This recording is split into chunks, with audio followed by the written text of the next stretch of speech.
If the Bible was written today, do you think Mary Magdalene would be a thought instead of a whore?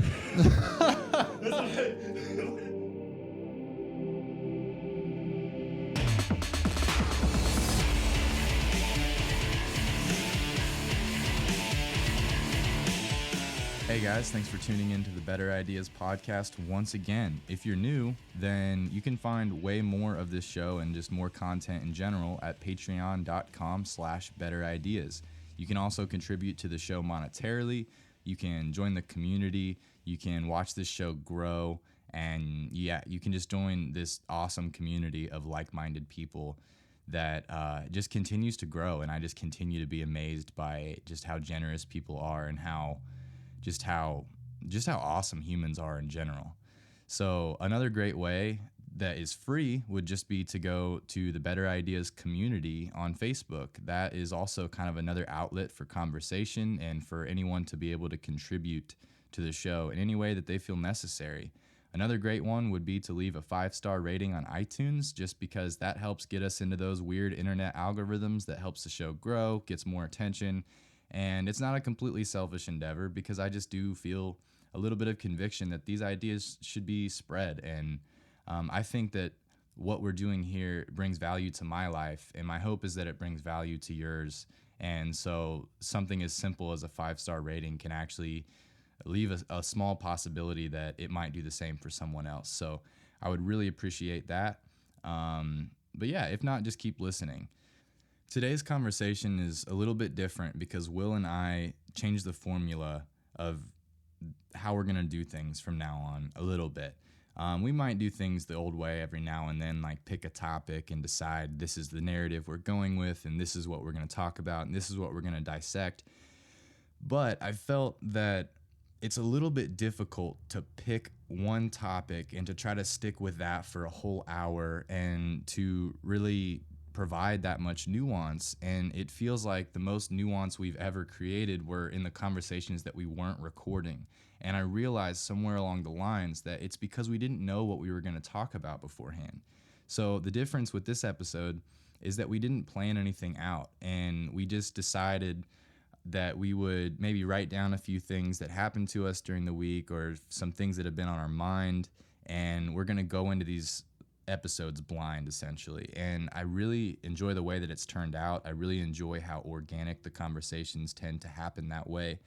And it just goes in a lot of different directions. And I feel like that's a more genuine way to orchestrate a conversation, being that the beauty of podcasting is that the listener feels like they're a fly on the wall in a room where some genuine conversation is happening. And that's exactly what this episode is. It's genuine conversation that's based off of a conversation that we had last Saturday, and just decided to try to continue it a little bit. And it just goes in all kinds of rabbit holes. And yeah, it gets really deep. And I feel like there's a lot of value that can be taken from it, especially when you're going on this journey with us and you're making some of the same connections that we are and really participating in the conversation.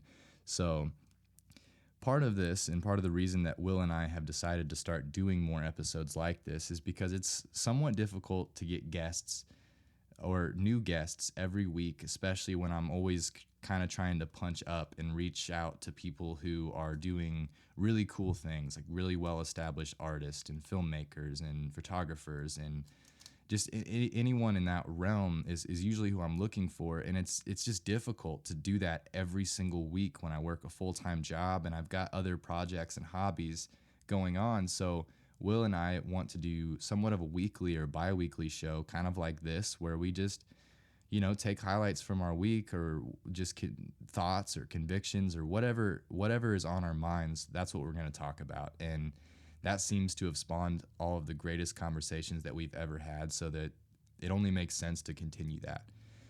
That being said, one thing that will help getting guests every week is the fact that the van is making good progress.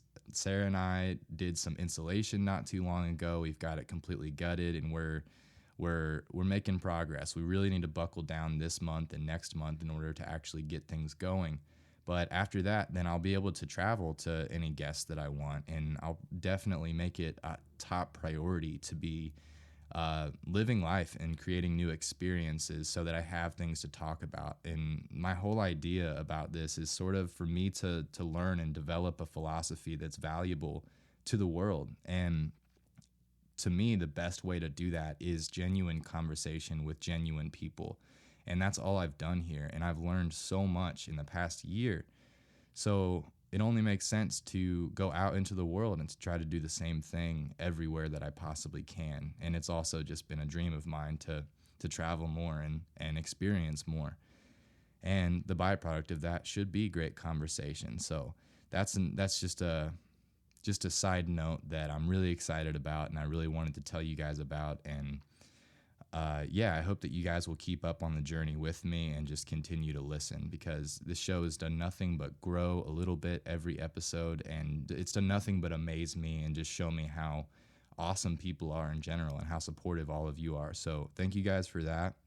And I'd like to keep doing that if at all possible.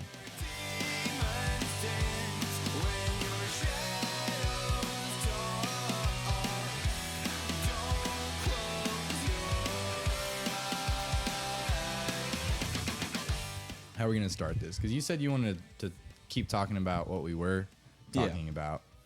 And that's just kind of this, I don't know how to present it, because I don't want to like give away the idea, or like put too much information out there, because it is just an idea, but it's probably worth talking about. You don't want to lay your hand out for everybody to see. Like, I'm really struggling with finding this brand. You want to convey that sense of confidence in what you're doing. Yeah, for sure. But also like humility. Well, yeah. And like that's like there's like a happy medium between that, because like an endeavor where I'm thinking about trying to do something that is like inquiring, teaching, or leading in some way. Don't ever be ashamed of being confident. There is a fine line between giving into your egotism and conveying a sense of confidence. Mm-hmm. But it's it's really hard to differentiate this from egotism, but you want to convey strength in your convictions. Mm-hmm. Without basically being everything that is unattractive about being a teacher or like a life coach, or because Ty Lopez, perfect example. Fucking, you've seen, I guarantee you've seen the YouTube ads like, "Hey, what's up? It's me, Ty Lopez, chilling here in my garage. My new Lamborghini. Yeah, this is a pretty fucking sick Lamborghini. Gosh. I know you couldn't afford this, but I have this great life. But you know what I love? Knowledge, guys. Sorry. Oh, you're good. I really like these books in the corner on this fucking dusty ass bookshelf in my garage. I love knowledge. I've read every one of these books this week, man. See, I do knowledge. I don't like that at all. Yeah, it's so disingenuous and it seems fake. And I can't say I've invested a lot of my time into actually watching any Ty Lopez or learning about his philosophy. But that in itself, maybe he's trying to make a statement, but it's just so unattractive. Like, to me, is he trying to get people to like be like, "Oh, look at this fucking asshole. I'm gonna watch this video just to make fun of him." Maybe it's a cover for something, but it seems very one-dimensional. Well, to me, that bait and switch, it looks like a really shallow approach to get shallow people to pay money to try to learn how to get a Lamborghini in their garage, like you have. Like, but it's not about the Lambo; it's about the knowledge. It's about the Lambo, dude. Yeah, you wouldn't put it in the commercial if it wasn't about the Lambo. I remember seeing this one. He was in a pool in his backyard, and he's like, "Hey, Ty Lopez, chilling in the backyard of my $11 million house. Yeah. I'll tell you what I love more than this house, though. Knowledge, guys. Knowledge." It's so bad. With his fucking black frame glasses. He is. You got to give it to him. He knows what market he's shooting for, though. Oh, yeah. And he's successful. He's looking for, like, probably kind of a meathead type of dude that's just very materialistic and is just like, all about the money. I know lots of people like that. He doesn't own all those houses either. He was on H3H3. I guess H3H3 Productions did a tour of one of his houses. Like, yeah, I leased this house, basically. Like, I don't actually own this. I basically just rent it for shooting. Wow. Yeah, and it's like... So it's like he's built a brand around success. Fake it till you make it, baby. Before it was successful. Fake it till you make it. and that's a thing. And I do admire that. But when you're in a field where you're like trying to help people, it seems like being fake is not the right route. It almost, I can see how it would make people almost self-conscious about their own personal success, being like, wow, I'm not doing this right. Yeah. Because look at Ty Lopez's success. Yeah. It's like all you got to do is have knowledge. Yeah. And if you don't have what I have, it's because you don't have enough knowledge, guys. And there's people who are doing way more and way better things than he is that might feel like inadequate because, well, this is what real success looks like, guys. Yeah. You know? Or they just don't have the branding. Yeah. They're not paying for YouTube ads, which is Yeah. a weird thing. But anyway, so what we're talking about is like you and I had a pretty, I'd say, insightful heart-to-heart Saturday and kind of talked about a lot of stuff and I've just felt this sort of conviction lately based off of some things that people have said to me to try to do more to like help people in some way or I don't want to say mentor and I don't because I don't like any of those words. Like I don't like anything that puts me in authority. Why? Are you scared? Are you scared your ego is going to go unchecked if you allow yourself to fill that position? Well, do you think that you would take advantage of that position? No. And is that why you're afraid? No. I'm not afraid of myself in the sense of how you'll handle it, being too egoic because I think I have an okay handle on that. Like obviously it gets out of control and my ego sneaks up on me in ways that I never knew it could a lot of the time. But at the same time, I think it's because I actually did see myself that way at one point. You know, when I was younger and I was like really into Christianity and because my whole life's always been like I discover something, I find something that I think is like a pot of gold or something that's just amazing and I want to share it with the world. And when it was a very ideological structure that I was involved in, then I wanted everybody to fit that puzzle, you know, like to fit that idea of what I thought a Christian was or whatever. And so I thought, and it was ego.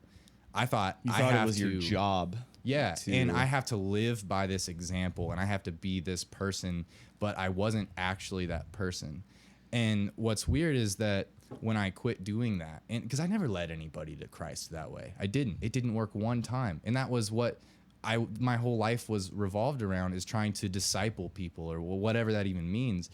And when I stopped trying to, is when, and I started to just say, like, I just want to actually learn about this stuff and really try to apply it. That's when people looked at that and said, I kind of want that for myself. And it actually seems to have helped some people just by pursuing those things. I think the distinction to be made is the position you were coming from when you were trying to, and in your mind, maybe you felt like you were helping others or trying to help others. I was, and it was coming from the right place of like, I believed in heaven and hell as a literal place, and I want all my friends in heaven with me. I still do, but I just don't see heaven at all in the same way. So what is it specifically you think was there in regards to your psyche that made you have the attitude that you had and convey your beliefs in the ways that you did? Fear for others? Everything. Fear. That's the root of, I think, a lot of my actions for years and years. Because when you try to convince somebody else of your beliefs, who are you really trying to convince? You know? I guess it depends on where you are as a person. Yeah. You know? Well, and I would say, I guess for me, that's what it was. And I think it probably is that way for a lot of people, even though they don't know it, because it feels like conviction. And I probably would have said that back then, that, oh, these are my convictions. But now I realize that a lot of it was fear, and that I didn't really know what I believed, but I clung to those beliefs in such a way that if somebody said that they believed the same thing, but they didn't fit that moniker of what I thought that was supposed to look like, then I would judge them. And you judge what you fear. And it threatening to me in my version of Christianity if people didn't believe it in the same way as me. And so I would say the root of like most of those actions, most things, is fear. And when you have hell as a fundamental principle of your belief, how could that not guide all of your actions and decisions? Like, that is fear.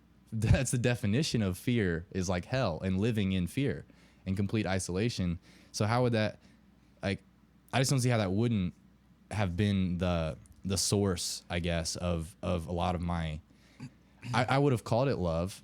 And I think it was love to a certain extent, because I love my friends and my family, and I want people to experience the same things as me. But I think it was a lot of the time very much paired with a lot of fear.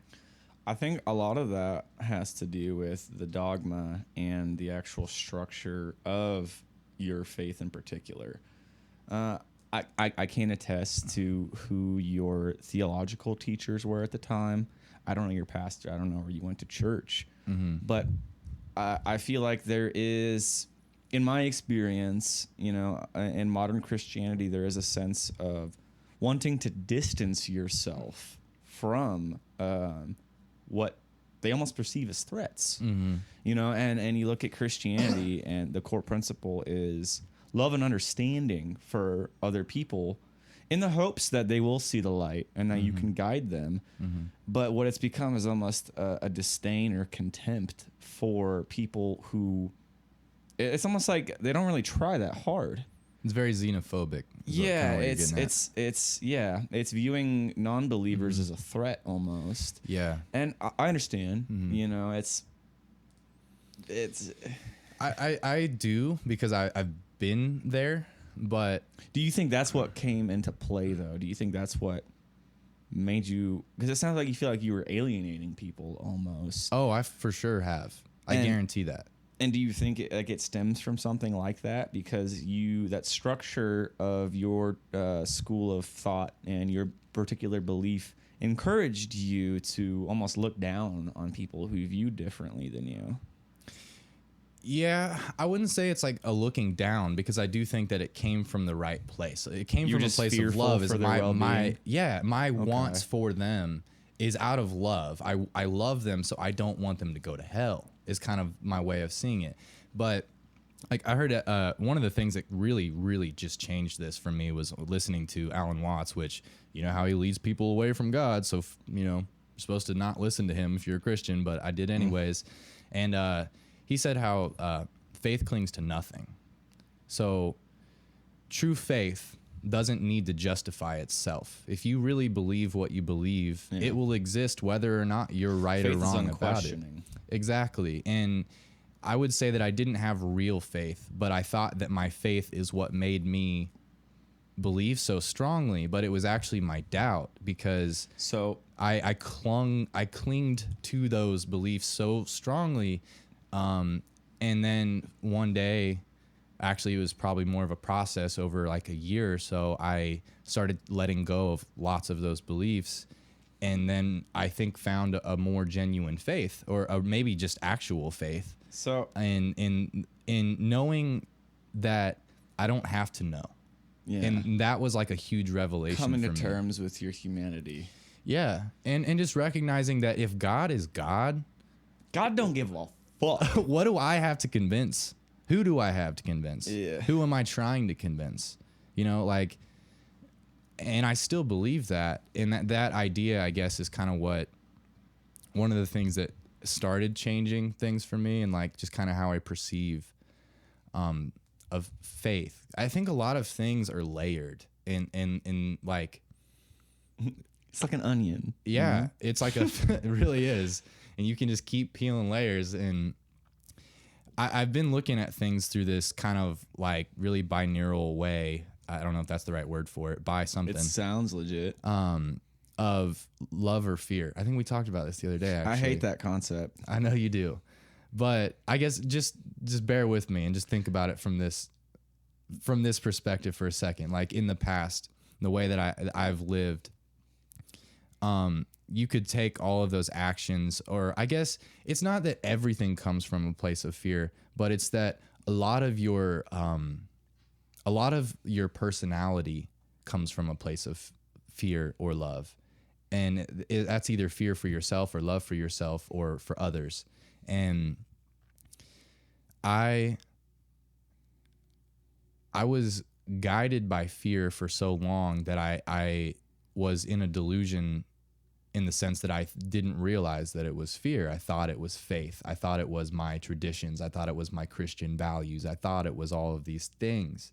But what I didn't realize is that the root of it is fear. So if you switch that, and I would say that I've been really trying to focus a lot more on making the root of all of my actions and beliefs love, which if you have faith in love, then you don't have to justify it. It doesn't cling to anything. It has no expectations. It holds no records of wrongs or right. You know, you can take all of the stereotypical things that you've heard about it, and when you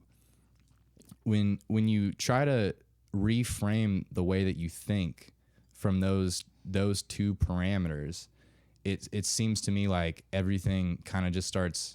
I just start noticing things, like things that people will do, and I'll think, oh man, I feel bad for them. Someone needs to show them love because what they're doing right now is acting out of fear, and they don't even know it, and they think it's love, like a protective boyfriend or whatever it is. Like there's a thing that you think you're doing out of love, but a lot of the time it's really fear. The important difference, I feel like, is to be able to differentiate that. Because there is a level at which you begin to alienate others and become overbearing, and you just have to accept the fact that people have free will, and that's difficult. It sounds like what you were battling with was an internal, like, cognitive dissonance that was manifesting itself, and this I guess alienating take on your theology and how you viewed others' beliefs. Yeah, and it's realizing that that is one and the same, and that ability to distinguish when you're hurting more than you're helping others and yourself. Yeah, it's so true, man. And then one of the things that also becomes a revelation, if you live that way for so long, you either get trapped in it, like you get trapped literally in your ego completely. And I know a lot of people like that, and it's really sad. And that is my view of hell, honestly. I can think of some people. Yeah, I'm sure you can. But then there's also the people that come to this ego death, or they come to this fork in the road where they have some choices to make. They can either stay in the route that they've had, or that they've gone their whole life, probably face a midlife crisis at some point, or have some sort of just falling out where they just look in the mirror one day and they don't know who they are. Or they can start to doubt their own beliefs and their opinions and the things about themselves. And for me, what was so amazing about that is going through that process, God was still God. It didn't look the same. And Christianity to me is something I don't hold tightly to anymore. I don't care if I'm a Christian or not. You can call me whatever you want to call me. I have You're a lot of the believer similar, at the end of the day. I have faith, and I believe in God, yeah. But I don't really identify. Was that an official statement? Dakota's ended his battle with no discovering the okay, good. No, it's still a journey sure. Once you take up arms to battle your ego, because there is no such thing as ego death. There's a decision. No, there's not. There's the decision to battle your ego and keep it in check. Yeah. But that's, I don't know. Or to love it. It's hard to stop. Which is harder. And that's a good thing, because once you train and condition yourself to question your own feelings regarding things, I mean, it's not, I guess it can in some way become negative, because there is such thing as overanalyzation and lack of faith. And I feel like lack of faith comes from that overanalyzation. At some point, you just have to take your fucking hands off the steering wheel and just let life be instead of questioning all of it. Well, and that's true faith, is be still and know. Like, you can't control it. And that's just, I guess, like, part of the process is coming to that realization that even when you let go of all of these ideas and all of these things that you think, oh, if that's not true, then all of it falls apart and all this, like, we all have these like prerequisites for what God is. We all love this idea of God. But when you let go of that idea, it's still there. Whatever that thing is, you don't have to put a name on it. They didn't name it for the first, significant chunk of time. They call it Elohim, however you say that, or Yahweh, or whatever it is. There's so many. You don't say Sorry, that. you're not supposed to say it out loud. Say that. Christians say it out loud all the time, so they're, it is what it is. But when you, I don't know, for me, it's like the whole idea of the slippery slope. Everyone says it's a slippery slope, but when you get to the bottom, it looks the same. Like it still means the same things. And for me, it's like now, even when I've been listening to, this is actually something I wrote down that I wanted to bring up. I've been listening to Jordan Peterson's lectures on the Old Testament. Have you dug into that at all? I haven't, but I will say Jordan Peterson is important. Yes. I can't stress that enough. Yes. Let go of all of your preconceived notions and what you've heard about Jordan Peterson and actually listen to him. I second that. Hold on, I'm going to do the clap. He is important. Yeah. No, but so he started out, it's taking him so long, it's freaking hilarious, because he'll be like, all right, I'm going to try to get to the story of Genesis. And then the whole first 2 hours was him introducing the idea of God and why it is psychologically significant. And then the next lecture, he's like, all right, I'm going to try to get to one story. And it's so funny because he's going through it so slowly, but because you can't just skim through a book like that and take it at face value, which is what we do. We take the story, especially Genesis, and we take it at face value, and we think, okay, somewhere along the line, somebody wrote this down, and now we're supposed to take it as gospel, take it as the literal inspired word of God. But Peterson's approach is so interesting to me, and like just kind of a total game changer in the sense that he goes at it from a psychological sort of evolutionary perspective as, okay, this was a few people, because we know that it was multiple authors, at least the book of Genesis and all of the oldest books, but we don't know who. A lot of people say probably Moses, but we don't really even know that. And he talks about how just the very beginning, the creation story, is the birthplace of sophisticated philosophy. And then he sort of breaks down how it's not God that wrote this. And a lot of people don't get that this is it's not a story about creation. I think it's a metaphor almost. Well, it's symbolic, yeah. And the church fathers even said that. The Jewish culture did not take those as literal interpretations. They didn't. They were oral traditions that were passed down for hundreds of years before they were even written down. But really what it is the beginning of human consciousness. If you think about it from that perspective, the beginning, the separation of light and dark, recognizing that we are the first species, we're the first thing to gain the consciousness to recognize the difference between good and bad. We took that fruit of knowledge, we recognize, we become aware, we become aware of good and evil, and that's when we become like God, which is why God says, let us make man in our image. It's such an interesting. I have an interesting but kind of off-topic point. Did Neanderthals have souls? Did God love Neanderthals? They weren't Cro-Magnons. They weren't us. Well, see, I think you're still. It sounds weird, but in order to like look at this, because you're still looking at it as God being like this father figure. That's still an archetype. So, did he love anything? That's a whole nother question. You have to define God before you can do that. But what it really is, or I guess not, I can't say that indefinitely, but what Peterson's suggesting is that all this is a writing about one of the first attempts to explain human nature, not the creation story. That's what a lot of us assume that it is, because it looks like a creation story, and there's actually two in there, and there's multiple gods, which a lot of people like to leave out. That is so interesting to me. Yeah. And I think you've told me, sorry to detract from that. No, you're good. The conversation. I think you were able to tell me what book it was, because I can't remember. There was literally a competition between gods in the Bible. And I don't know who the main character of this book was, but there was a challenge to build an altar.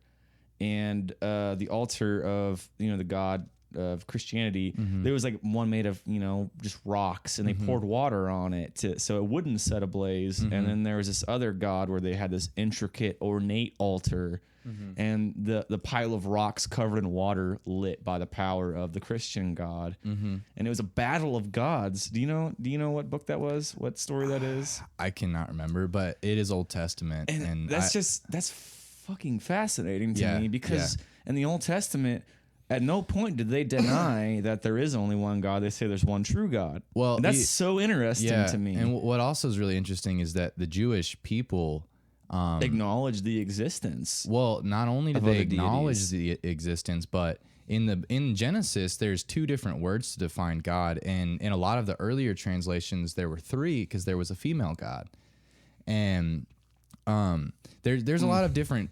Monotheism came with a lot of trouble. Like, it was a very resisted thing. My God can beat up your God. It's that idea, but to me it makes perfect sense that us being human, only being able to perceive through one mind and one body and one set of eyes, we make God is a reflection of creation, in my opinion. That's why it says, let us make man in our image. And that's why when we became aware, we became like God. And at that moment, we had the knowledge of good and evil. And one of the beautiful things, I posted this on Facebook today, is Jordan Peterson talking about how the serpent is such a great symbol for the darkness, the predatory nature of curiosity. Just how you can't resist it, and that's why you shouldn't. There's no reason to. There's no reason. That's represented that's actually represented in a lot of religions. Greek mythology. Yeah. I am the worst Greek ever. The gentleman who was chained to a rock for stealing the fire from the gods as a gift to man, and his punishment was to have his liver eaten out every day by a golden eagle. I cannot remember. I can't remember. That sounds so familiar, though. And literally, I'm bad with Greek mythology. And this is even this parallels Christianity almost, in that the sense the Garden of Eden, the serpent, the tree of knowledge, the apple. That apple was the breakthrough in human consciousness and self-awareness and expanded thought and intelligence as we think of a human level. Yeah, and that's represented in so many different religions. There's always this, and that kind of vindicates Satan almost. He gave us a gift to spite God. Yeah. Well, God, I really wish I could remember this. This is where it gets complicated, though, because this is a question that's been debated for hundreds of years, probably maybe close to 2000. But the idea of, are God and Satan the same thing, or did the creator of the universe create a universe with the potential for chaos? Did he create chaos, or did he create the potential for chaos? I think he created the potential. I think this chaos is the capabilities of humanity. And we've had this conversation before. That's why I really disagree with the idea that humans are naturally loving. We are animals, and nature is fucking brutal. So we have the potential to do horrible things. Yeah, we do. As a species. Yeah. But we also have the greatest ability to actualize our feelings and our love and emotions. And to choose good, which is what makes us like God, if you think about it. That's the problem I have with this traditional view on, well, man made a sin. They made a big They did something that God said, no, don't do that. They expressed their free will. Yeah. And because of that, we were lesser. But it was something that was always going to be. Yes. And it was unavoidable. Well, and that's taking it at face value, because Adam and Eve are archetypes. People, it makes me so sad when people, and I don't want to disrespect anybody, because I know this is going to throw off a lot of people, especially Christians, but Adam and Eve were not real people. No. They were never supposed to be real people. They're an idea. They are an idea, and they are an idea about the moment actualized. That humans gained consciousness. They were the archetype of the first conscious human with the ability to discern right from wrong and choose right. That is the most fundamental thing within all of human. It's nature. It's not just human nature. It's all nature. Is chaos and order, and it's a balance between the two. I feel like this Garden of Eden story is an excuse for the way that we are. Yeah, we are the way Eve we ate are. the apple, so sin happened. From then on, we were fucked. Yeah, and that's just not. It's without that, there is no free will. And that's why I brought up, Neanderthals, is because you look at the biblical definition of innocence. According to the Bible, all children go to heaven because they have innocence. That's not biblically supported, actually. Really? No. The lamb? There's no concept of the afterlife. Okay. Just saying. I'm sorry, from my my theological experience, firsthand teachings from pastors. Yeah, sorry, I guess. didn't mean to denote your point. Mr. Pedantic over here. Sorry. No, I do the same thing. Hey, dude, that was a shit raspberry. Yeah, it was. But excuse me on that level. It's that idea is that we were innocent like children up until one point when there was a turning point when things just like from there on, you know, evilness became a thing. And that's why I brought up Neanderthals. I realize how difficult it is to find parallels between the history of humans, you know, Homo sapiens, and the Bible, biblical, you know, knowledge. Yeah. I realize there's a lot of gaps there. Like, we don't even understand how we got to the point where we are now. But I bring up that point is because, like, I just have a problem with that. Like, early humans, they didn't have the same concepts that we do. So is it applicable? Is that right or wrong? And that is, at the core of it, our roots. That is our ancestry. Well, I guess it depends. Like, what do you mean right or wrong? Because exactly before. Okay, this is a weird thing. When was the turning point at which our morals became concrete, and why? That's another funny one. Is morals are instinctual. It turns out the way that you act is based off of social standards. Even animals have rules, you know. Even they have certain social standards in certain ways to act to get along the best. So all that, you know, the 10 Commandments, Levitical law, Deuteronomy, all of these things in these writings about rules are somewhat natural rules that had already been abided by, but hadn't been set in stone. So when Moses had the revelation of these are all of the rules that you guys are basically already following, but I set it in stone literally, so that we all have a moral code now to live by. So the idea of right and wrong is 100% based on your surroundings. Society, basically. It's a societal norm or standard that is set based off of how everyone wants to be treated. Then we never stopped being animals. No, we just absolutely became more not. advanced animals. Well, the thing that I think sets us apart is the awareness of death, so mortality, introspection, and choosing between right and wrong. Because animals just do what's instinctual. They don't. Some of them do have choice. I don't think mortality is something animals battle with. I think that's the driving factor. That's what I mean. Is they don't know that they're gonna die. Well, they do, because I feel like that fear is the driving instinct. Yeah, they know animals. to try to survive. You want to live, but I guess they don't. And you don't know what will happen if you fuck up. Yeah, but you know it's not good. I guess they don't conceptualize death and romanticize it in the way that we do. Yeah, and that's I think what makes us. They just know it's bad. It's bad for me. Yeah, they just know I gotta try to not good. I gotta try to what do don't want die. That's what Jax is saying. I'm gonna grab a burr every day. Do it. Do another one. Sure, man. Yeah, I'll pause it. By all means. Where were we? We were talking about the point at which humans, I guess. We were talking about animals. Self-aware. Yeah, kind of like the difference and all that. Yeah, awareness.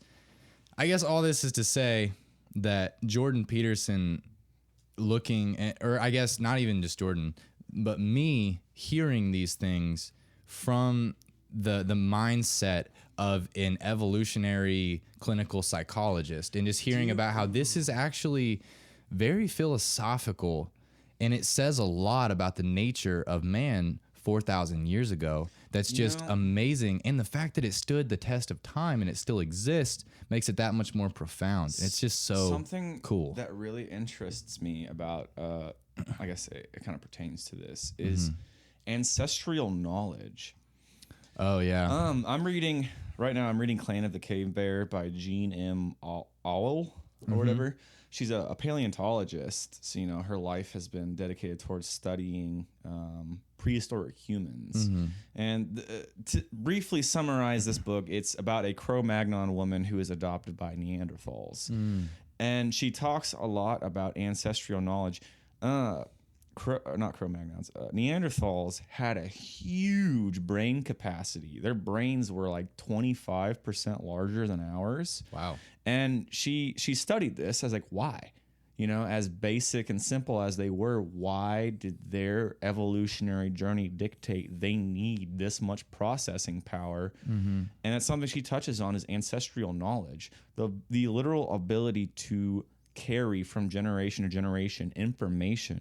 The fact that a child can be born with information that they were destined to have. Like, it almost sounds like through her study, she believes that it's that weird sense that we can't. I have literal science that can back this up. The sixth sense. Like, how does somebody know something without being taught it?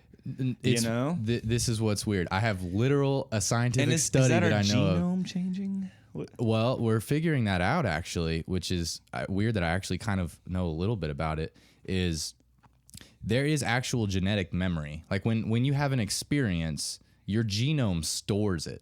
They did a test on rats where they would put them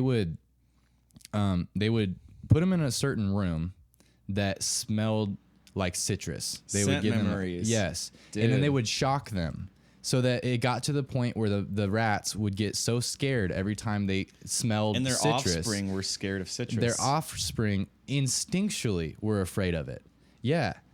And what's amazing is that we have genetic memory that does get passed down. The implications of that is fucking scary. This is where it comes full circle.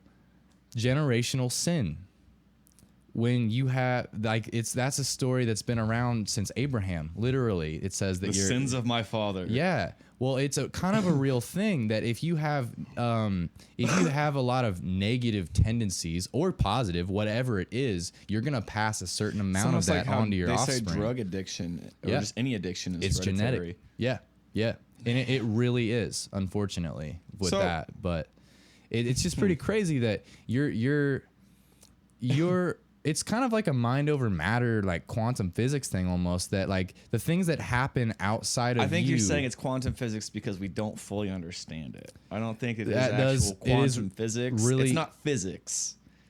Well, quantum physics aren't even really, they're kind of hard to relate to like normal physics. You know, I don't know. But I guess what I'm getting at is like, it's kind of things that happen outside of you also happen inside of you. Like, how external stimuli actually change, I guess, your thought processes. That's fascinating to me because you see it too. Like once you like kind of come to grasp that concept, you see it. It's like dads who were fucking, you know, athletes when in high school and college, and let's say they're a blue chip wrestler and their children. You know, there's a balance between was it exterior or what is it? Nature or nurture? Yeah. Like, was it encouraged or did it come naturally? And I think it comes naturally in a lot of cases. Yeah. Because, you know, you can be someone that pushes your child and all. You want to live vicariously through them and whatnot. You want to see your offspring mirror your experiences on some level. But that there's also some degree of that. I feel like that comes natural to them. And I think that is that instilling these experiences on yourself that have those changes. That's so fucking interesting to me. Yeah, it is. And it's like the artist mentality. Like I've heard people say it all the time, like, oh, you know, as a kid, I like to draw. Like I'm a pretty good artist. Decent, I guess.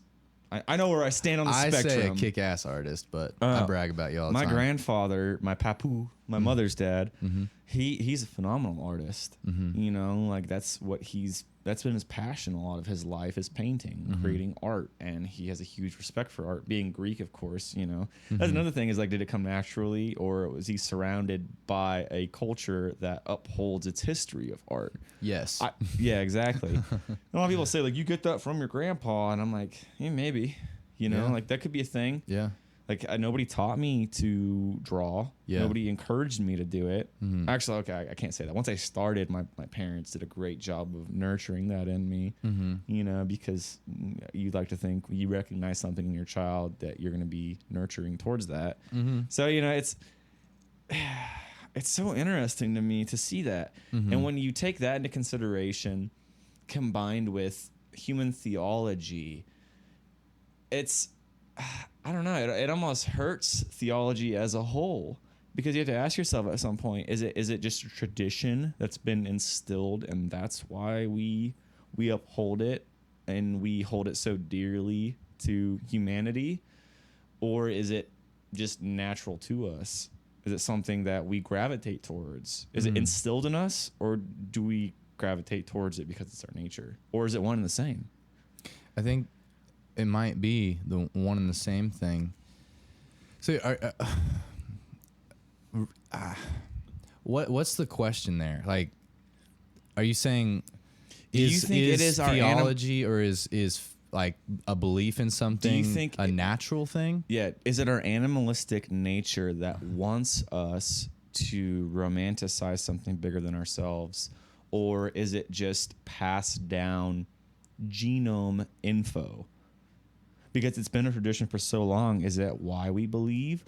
Or is it our animal nature that makes us believe?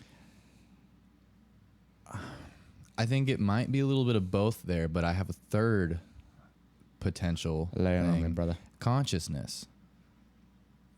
The fact that we are conscious beings, to me, is the fundamental attraction to the idea of something that is. I feel like that is our animalistic nature, though, because we're just trying to rationalize something. And we have our consciousness, so we have the ability to rationalize. Yeah, which is a gift for sure. Is it tradition, or are we just trying to find an excuse? I guess is the core of it. The core question. I'm not asking you for an answer. I want to build upon that, or if at all, because I feel like that's something that's important, taking into consideration what we've discussed thus far. Like, I know how complicated it is when you look at the scale of societies and cultures alone, and how that has such a big impact on theology and faith. I've had a thought kind of like similar. But humans love that shit nonetheless, no matter how different it is. I can't remember who I was listening to, but they were talking about concepts similar to this, where like one of the first things that humans started doing, right, was aggregating water. Like we figured out how to move water in some way. That was a turning point from our nomadic histories, agriculture. We started raising crops and we started domesticating animals. And then we started I guess before that would have had to been some sort of utensil. But around the same time, we started using sticks for things, and we started realizing, you can pick something up and use it for as a tool. Inventiveness. What I think kind of has a little bit to do with your point, and what's like really interesting is the idea that one of the very next things that we did was paint and carve into caves and and recreate ourselves. We drew little stick figures. We had that weird drive that said, I want to take what I see and make it permanent. Yeah. Why? You have no concept of the future, what it will look like, and you don't know how long it's going to last. What I think is potentially weird is that from the beginning of time, we've in a way sort of been trying to recreate ourselves to a certain extent. And then you fast forward all the way to AI culture, and you have us trying to create a sentient being that resembles us. And then Skynet happens, and the Robot Wars, I guess John Connor. And then Arnold Schwarzenegger. Yeah. But for me, when you throw God into the mix, sometimes I wonder, because I do personally believe that there is some sort of divine energy that exists within all of us. And I don't really know if I count that as something separate from us. But I think that could potentially be the driving force to recreate or to create the idea of God in every religion. And I think that could also be part of the reason that you see so many parallels between a lot of them, because it's human nature, and a lot of our ideas about God and religious ideas have a lot to do with our social norms about how humans should treat other humans, and that's what we call truth. So do you think we're going to try to recreate God using the tools that we have at our disposal in this modern day and age? Because we've always tried to do that. Unless we realize that we are God. That's heavy, man. Yeah. Well, and that's another thing, too, is that we could have always been God. The kingdom of heaven is within. Yeah. That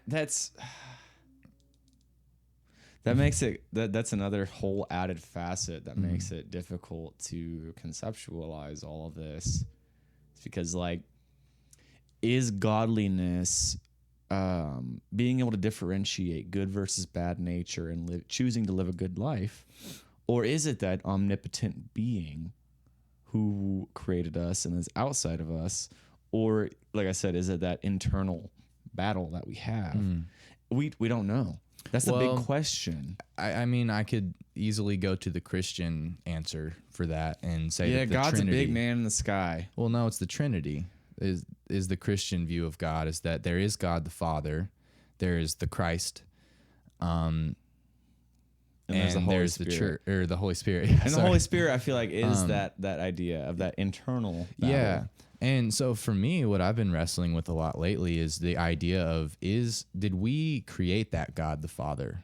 According to, like, Jordan Peterson, we kind of did, because a father role was something that's very orderly in a time of chaos that we need to form some sort of institution or fundamental belief or philosophical thought. So the idea of God the Father that was painted out in the Old Testament very well could have been a philosophical take on why we sort of need that authority. We need to fear God, and that's why they said that, the fear of God is the beginning of wisdom. But I have a very interesting take on the fear of God too, if you want to hear it. But nah, man, I'm sitting here because I just want to fucking ignore you. Well, I don't know. I feel like I don't want to get off from that point too much, but the fear of God is really interesting to me because when I grew up with it, I always thought that it meant kind of like fear going to hell. Like that's how I saw it. Is like, well, fear of God just means that you're afraid to disobey God. But what it really means is sort of a fear of the self. So if we're conscious beings and we're able to discern right from wrong, then the fear of God, meaning that we are God-like, would mean to fear what is in our nature. Like you said, kindness is not 100% our nature. We have very dark parts of what our nature can create. And so the fear of that is what drives you towards good.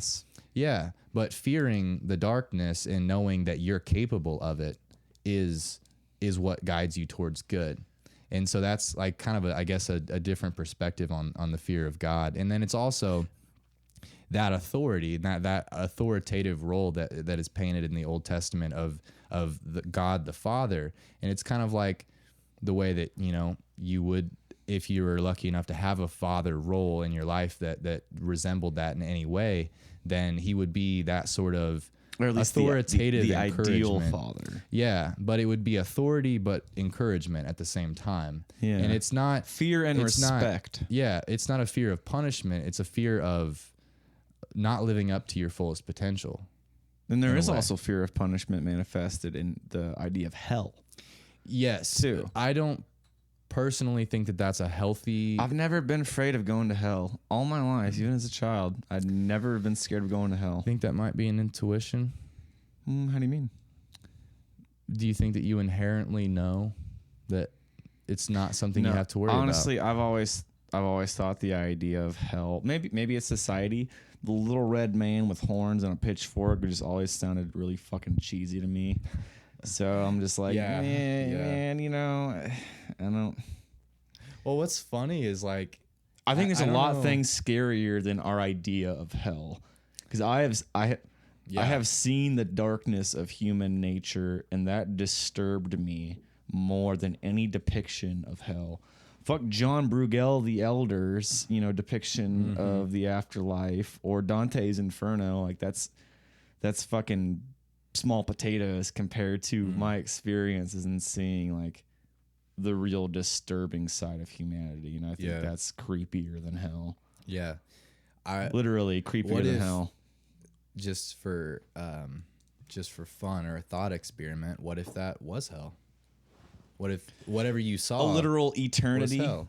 Or no, like you're talking about my experiences. Hell is not described as eternal that much. Well, I think that word probably is used in lots of scriptures, but it's more so described as complete isolation. And to me, when you see like what we were talking about earlier, those people that are just so trapped in their ego and their fears and their ideas of what the world's supposed to be like, that they don't actually have any genuine human connection, because everyone that they encounter is just a mirror that reflects what they think that they are and want to see. To me, that's hell. That But at is the same real time, hell. those same people can do very positive things for people, for society and others. But it won't ever be for the right reason. If Does it they're matter in at the that end of the state day, of though? mind. If that soul dies, if that person dies and they still had a positive impact on others, does it matter? No. Maybe they Probably lived not. a troubled and disturbed life. Look at Vincent van Gogh. He was an extremely depressed and borderline mad Oh, he individual. was probably mad, dude. He cut Yeah, his ear off. I think he died in a mental institution. Yeah, I think he was literally mad. And man, this is super cheesy. But Doctor Who did an episode. If you ever watched Doctor Who, I actually don't. they actually went back in time, whatever, and visited Vincent van Gogh, and they brought him to the future because he felt like he amounted to nothing all of his life, and they took him to a museum where his art was being displayed, and he cried seeing all these people. Oh wow! And it's like it's cheesy, but that idea though, that these people who were so troubled and conflicted, and they were at a constant battle, because to me that is hell, is that constant battle. You see things that are contradictory to what you should believe, and it bothers you on some deep level. And maybe there's physical and there's biological influences that come into play, but there's a lot of psychological at the same time. He had no idea. He died broke. He cut his ear off to try to persuade a woman into loving him.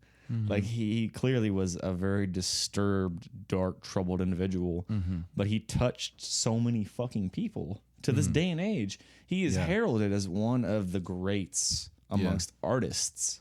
You know, the ultimate form of self-expression, and he still to this day touches people. And it's like he died a very troubled, like Nikola Tesla. You know, people. So I think there's a problem with that. Like somebody who is very flawed and troubled can still have a positive impact, I feel like. Yeah. Well, but I think maybe their life is hell and their death is heaven. Because I mean, if you could die today to fucking improve the quality of life on everybody on earth, I feel like a lot of people would. Yeah. You know, the self-sacrifice. Yeah. See, I think we're getting off on a small detail, I guess, of It's a bit of a tangent. I'll say that. Well, it's not that as much as I don't think Van Gogh was in hell. I think his life might have been what you would call hell. Probably was hell. But I think that hell is a state of isolation. He was an alcoholic who was literally insane. Yeah. Who had to drink to help the to not be symptoms reflective of his though. madness. So the thing that tells me that he's not in hell is, for one, he's miserable. Two, he's reflective enough. Hell sounds pretty miserable.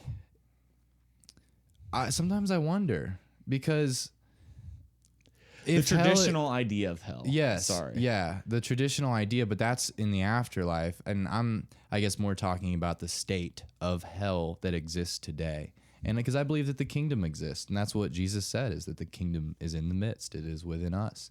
And so I think that it only makes sense that hell is the same way, where it's a state of mind that you can be in where you are unable to feel any actual connection to God or to other people. And I think that other people are the door or the path to God, or to at least that connection to what? This is fucked up. What? It sounds like what you're describing as hell is autism. No. The inability to relate to others. Oh my gosh. No. Yep, just like that, I'm going to hell. I mean it like a mirror. You're not going to hell, Will. I promise. Well, I can't promise you that, but I believe that you're not. I think I'm an okay guy. But I think you've been there. I really do. Maybe I've seen the face of hell. Maybe I've seen the face of God.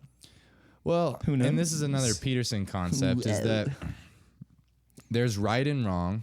There's light and dark. There's heaven. There's hell. There's cold yin, and there's heat. yang. There's all of these different things. And the place where you want to be is right in the middle. Balance. Right baby. in the middle. Egotism. Where You want to have one foot in the unknown and one foot in the known so that you're challenged. You're slightly afraid, but you know you're in the right place. You still have your guide. You still have the light as your guide. But sometimes we go to that place that we know is not good for us. We know that it's not the light. We know that it's the darkness, and we choose it.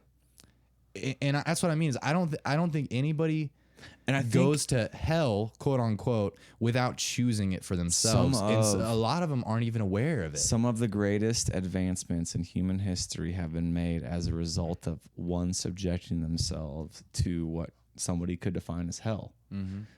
We don't belong in space. We die in space. It's cold. Humans love heat. It's a vacuum. We need oxygen. There's literally fucking none. We don't belong there. And because of the fact that we decided we're going to fucking go there. Yeah. Look at all the advancements that came about because of that. You know? And it is that battle challenging that internal conflict and coming to terms with our fears has also led us as a species to accomplish great things. Yeah. Fire is scary, but fire fed us. Yeah. You know? Like fire has a direct result or has a direct influence on our biology. Yeah. We don't have appendixes because of fire. We don't need to digest raw meat. So we had organs shrivel up and basically cease to exist because of fire. Wow. And how crazy is that? You know, yeah.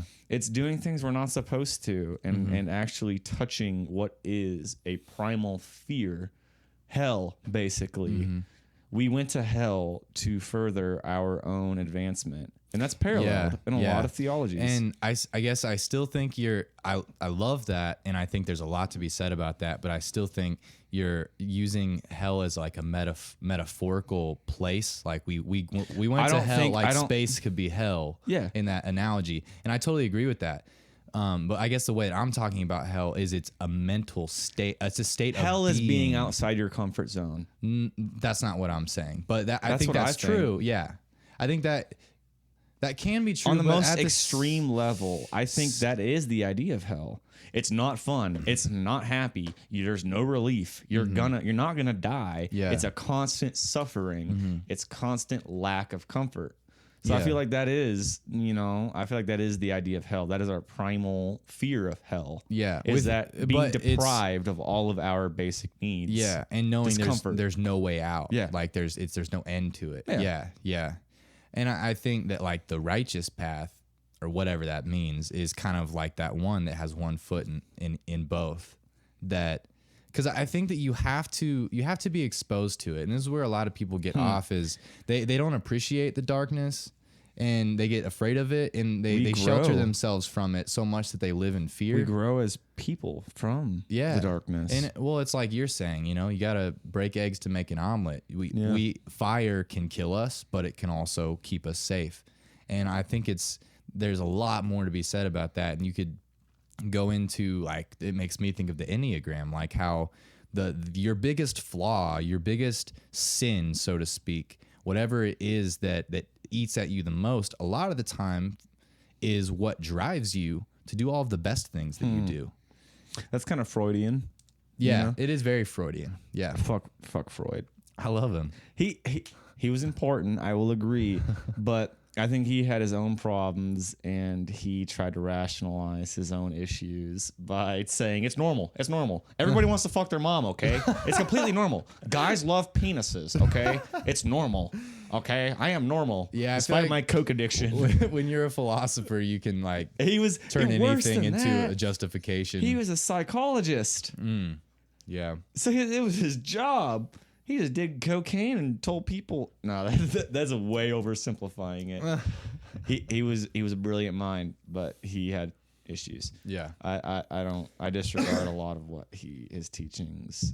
I mean, he's the father of modern psychology, but I don't think every man wants to have sex with other men and simultaneously want to have sex with their moms. That's pretty fucked up. Yeah, I don't think that's in our nature. But that was a big core of his principles. I didn't know that. Yeah. I guess I've only heard a lot of his stuff like secondhand from other smart Well, yeah, it's because we people. pick and choose. Yeah. You know, we're able to differentiate, you Full know, circle. the darkness from the, yeah. Kind of like the Bible or something. We're going to ignore all the bad sides of human nature and find all of these cherry-picked examples and make metaphors to make it easily digestible. Yeah, to fit the narrative of our life. You know? If the Bible was written today, do you think Mary Magdalene would be a thought instead of a whore? That's what I want to see that. I challenge somebody, rewrite the Bible from a 21st century context. No, dude. It would be fucking hilarious. Mary Magdalene is awesome, dude. We don't talk about that. We don't I say do. that. I have the Gospel of Mary Magdalene in there. And Thomas. I'm a pagan. You sinner. Yeah. No, that really is like looked down upon. And I've never understood that. Like, we canonized the Bible in 325 AD, all right? With a council. And The Council of editors. Nicaea. Nicaea, however you say that word. Nicaea. Under the rule of Constantine, who was the first Christian emperor who also like slaughtered a ton of people. You know, side note. Wait. Are we talking about the Crusades here? The very first, yeah. Constantine. I guess that was that Constantine? The Yeah. first Crusades? Well, 325. I just okay, know no, that no, was the no, council that's- that the Bible was canonized The first under. Crusade was like 690, 700 Was it? something. Yeah. I just know he killed a lot of non-Christians, which is Listen, pretty crazy. I do have a problem with this is completely off topic, but I feel like the Crusades and all of that is demonized heavily by history because of the concept of the noble savage. We like to think of the what we see as the non-aggressors as peaceful, loving people. Let me just say, if you don't know the history of the Crusades, they were completely justified. I haven't looked into it from that. The tide of Islam pushed all the way to Spain in Europe, and they committed horrible acts. Like at one point, they occupied the whole of Italy and did terrible things. And that's it's all here and there. That's Looking crazy. back on it, it's human nature, holy wars. Yeah, it's written by the victors. That's what you know? I'm saying. Like there's Yeah. always a middle ground to be had. Yeah, And that's something we're always going to struggle with as humans. yeah, for sure. Because it's always that my God can beat up your God. And that's still prevalent to this day. Well, it's just that pattern recognition of trying to know what is and trying to discern right from wrong and picking sides. It's in our nature, but one of the most amazing things is when you decide, I don't have to know. I don't have to judge that. I don't have to make a... Because in that moment, you are at peace. And you Well, are okay with just letting To me, it be. that's where the truth comes out, though, because when you're not emotionally invested in the outcome of a story or a problem or whatever it is, you know what actually happened. Like, they always say history is written by the victor. And the victor eventually sympathizes with the loser. And lot the of the victors time. become the bad guys. yeah, a lot of the time. And it kind of goes back and forth, but it's all just that pattern recognition of, oh, they're wrong, they're right. And they go back and forth. And it's us living out of fear. That's one of those things that fits into the whole fear love category, is that's fear. Any judgment, any assumption that you make is made out of fear most of the time. Not all the time, because there are reasonable assumptions to make too. But when you try to take an entire group of people and marginalize them all as bad, then what are you scared of? Well, see, that's more complicated than that, though, because you Yeah. look at the human genome and, a literal physiological knowledge that's passed down. It's like, can you blame humans for what their ancestors, the fear they experienced? No. And you can't. that just compounds the issue of how subjective life is. And like you said, it's maintaining that balance. I think that is the key to improving human nature on a whole, is having a subjective position. It's okay to hold beliefs dear, but at the end of the day, I feel like coming to terms with that there is a possibility that your life experiences and your knowledge will literally be passed down to generations, and realizing the impact that you can have. I think that's key to creating a better world. Yeah. Is just that balance and that acceptance of your position and having that introspective and understanding position. Yeah. And yeah, it ties into a lot of things. It's really hard to conceptualize that. Yeah. And it's at the core of everything we've been talking about. But at the end of the day, I feel like it's that acceptance and that awareness that's key. Yeah. Acceptance is key too. That's so true. Like accepting what is. And it even ties back to, your experiences. We started out talking this whole conversation about, how you viewed others in that period of your life, because you lacked that accepting nature. I did. Yeah. I couldn't accept what is. And it's because I believed things that weren't true. To be honest, fundamentally, you didn't come from a subjective stance. Yeah, and the truth doesn't, like I said, faith clings to nothing, and the truth does not need to be. It doesn't need to be justified. It doesn't need to be explained. It just is. It's that I amness that that we describe God as in the beginning, and that is truth. That's essentially what we all are at our own core. When you get rid of the ego and the baggage and all of the things that technically make us an individual, but really kind of fog reality in a way. Like we don't really see life for what it is when we're not able to discern our feelings from what is. We see it through an emotional and societal lens. Almost. Yeah, a lot of the time. And cultural and our history. Our history is a lot like our past experiences guides a lot of what we're about an hour or so. But our past history, like it just guides so many of our future decisions and stuff like that. And what's just so crazy to me about all that is it doesn't exist. It's Neither malleable. exists. It is. We have the power. Yeah. Key takeaway here. Sorry. Yeah. No, you're good. I have a few more things I want to bring up real quick. But my key takeaway, and it's cliche, but be the change that you want to see. It's a true axiom. Yeah. It is. It really is. It's like the golden rule in a way. Yeah, basically. Very similar. I realized I didn't finish the point about the Bible being canonized, though. In 325 AD, the Bible was canonized. It feels weird going back to it, but I had to finish the point about get it out there, man. Thomas and Mary. Those books were not discovered until after. For some reason, anything that was discovered after the Bible was canonized is don't change it as pagan. Well, I don't know if there's any need to, because the Bible has a great narrative. Like it's amazing that stories over 2,000 years actually fit and have a plot. It's really amazing, and changing it would throw some things off for sure. It's almost like in this day and age, nobody feels like they have the authority to make those changes. Well, but at the very least, shouldn't be looked down upon for reading the Dead Sea Scrolls and the Gospel of Thomas. Okay. You want to know why I think Christians are so afraid of the Gospel of Thomas? It's because of that verse that I showed you that I read a while ago about. Recount it. I will. Give me a second.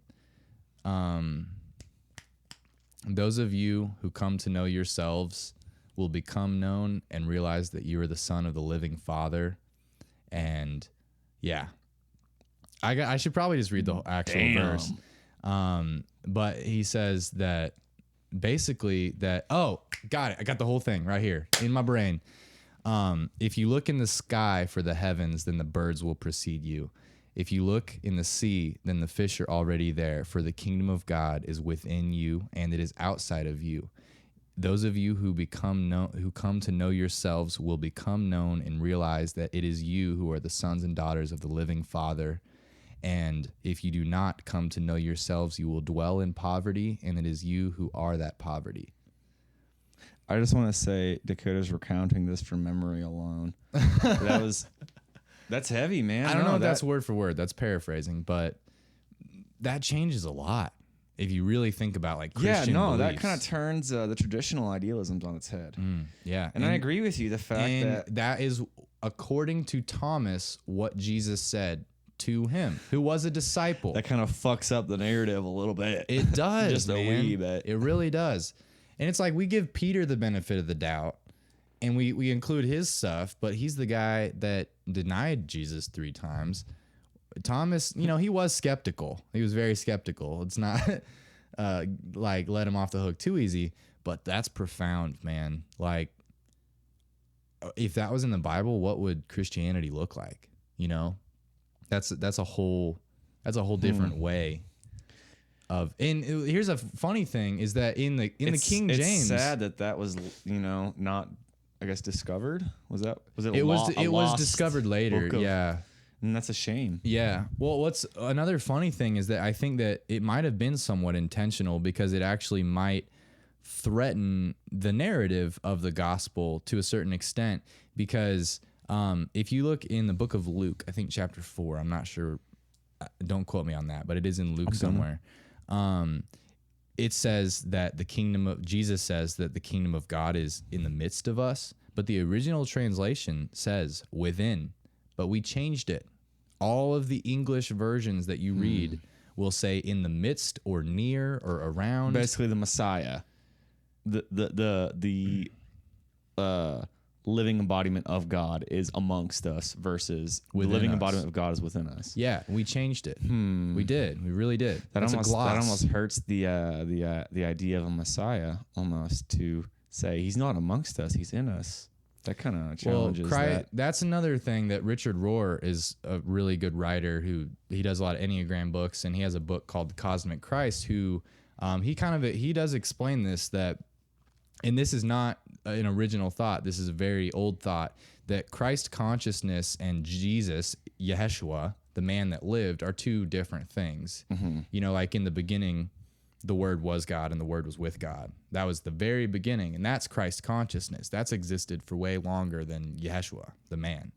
So yeah, Jesus going and embodying that Christ consciousness and trying to tell everyone that you also embody that consciousness is sort of detrimental to us worshiping what him. He was saying at the time was so profound. People were like, "Whoa, you are God." Yeah. Like, no, it's not like that. Dude, I seriously think that's what it kind of was. Man, Jesus got an unfair rap. I'll tell you what. Yeah, we should wrap it up soon. I have a few things that I wrote down, though, that I wanted to bring up. Maybe I'll have to wait till next time. I think so. This could almost be an episode of Church of Whatever. Yeah. Should I? Almost. I mean, I could put it up as one. It doesn't really matter either way. But I say no because I know we already recorded that one with me, and we could stand to redo it. Because I don't think you ever released it, did you? We did a Church of Whatever? Maybe. Yeah, we did. I asked you what is God, but that was for the intro. Oh, no shit. Yeah, that was supposed to be a whole episode. I think we should do a Church of Whatever at some point. But I'm so down. This has definitely been a very productive conversation, and I think it could be a standalone. I agree, man. Cool. What are we at? Let's see.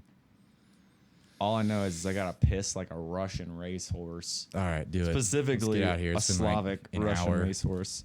Cool. Well, guys, thanks for listening. Yeah, thanks for doing this, man. No problem.